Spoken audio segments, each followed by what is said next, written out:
wa hum fi syughulin fakihun. Mereka sibuk di dalam syurga, di dalam istana mereka. Lalu sahabat tanya, apakah yang mereka sibuk itu ya Rasulullah? Ibnu Abbas mentafsirkan ayat itu, mereka sibuk memecahkan keperawanan isteri-isteri mereka.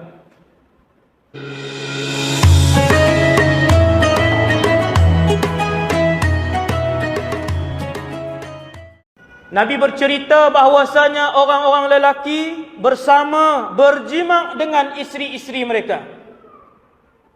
Kita ingat dalam syurga dia tak ada nikmat tu tak? Bahkan itulah yang nikmat yang disebutkan oleh Nabi dalam hadis-hadis yang sahih dan Allah sebutkan secara tidak langsung di dalam Al-Quran. Wa hum fi syughulin fakihun. Mereka sibuk di dalam syurga, di dalam istana mereka. Lalu sahabat tanya, apakah yang mereka sibuk itu ya Rasulullah? Ibnu Abbas mentafsirkan ayat itu, mereka sibuk memecahkan keperawanan isteri-isteri mereka. Tuan-tuan, semua nikmat-nikmat dunia Allah sediakan dalam syurga. Untuk Allah bagi tahu kepada kita, tak perlu kalian kejar dunia yang sementara. Berkorbanlah hidup kalian untuk aku akan berikan nikmat selama-lamanya dalam syurga.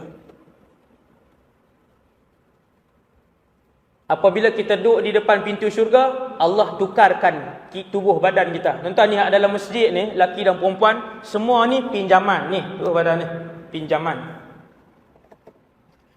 Tubuh badan, tangan, kaki, muka, kepala ini, semua ni akan ditukar oleh Allah Subhanahu Wa Taala. Di mana? Di depan pintu syurga. Allah akan ubah kita menjadi situ nadhira'an, 60 hasta tinggi. Tuan-tuan, kalau lebar pintu pun lebih kurang 1000 kilometer, lebar pintu syurga. Kalau kita kecil, macam mana nak masuk? Bukan macam mana, maksudnya jenuh berjalan. Teruk untuk berjalan, jauh dan luas sangat. Maka Allah SWT tinggikan kita. Ini hadis sahih.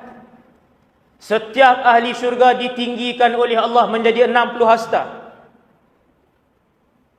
Lebarnya 7 hasta.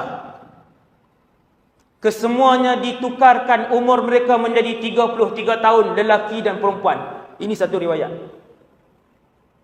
Seronok nak jadi orang muda, tuan. Semua orang seronok jadi orang muda. Kita hari ni pun seronok. Kalau boleh, kalau kuat seronok main bola ni.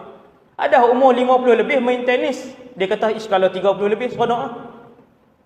Maka untuk memastikan setiap ahli syurga menggunakan nikmat syurga secara maksimum, Allah memudahkan mereka.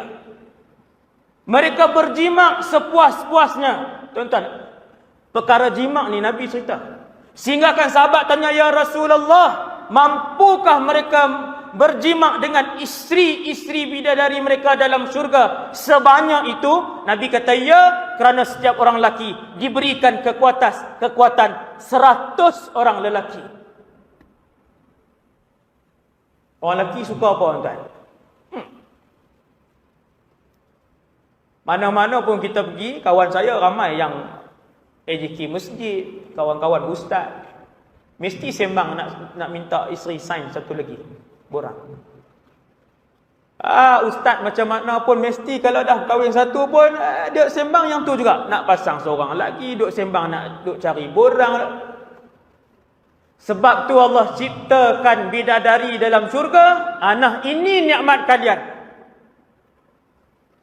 Berpadalah dengan isteri yang Allah bagi di atas muka bumi, bersyukurlah kerana di atas syurga sana Allah sediakan. Kita pun tanya, ustaz, dalam syurga dengan isteri juga kah? Hak isteri dunia kah? Ustaz kata ya. Alah, tak boleh ke orang lain pula, ustaz? Apa punya perangai suami? Dia nak orang lain pula. Isteri yang salihah, suami yang saleh akan duduk sekali dalam syurga. Kalau mereka nak. Allah bagi istana masing-masing. Tetapi kalau nak duduk sekali, boleh duduk sekali. Sahabat tanya, ya Rasulullah, kalau kami nak anak dalam syurga, bolehkah? Nabi kata boleh. Dan anak itu dilahirkan, kemudian dia terus membesar. Kita suka anak semua kecil selama-lamanya, suka anak yang dah besar, dah boleh ni dah. Semua orang akan berehat ketika anak-anak dah membesar dah. Baru boleh berjalan, baru boleh beli peralatan rumah mahal-mahal sikit. Dulu waktu anak kecil-kecil lagi pecah yang ni, koyak yang ni, kotor yang ni. Nampak tak? Maka Nabi kata kalian boleh memperolehi anak di dalam syurga. Tuan-tuan, nikmat inilah yang Allah suruh kejar, iaitulah nikmat di dalam syurga yang selama-lamanya.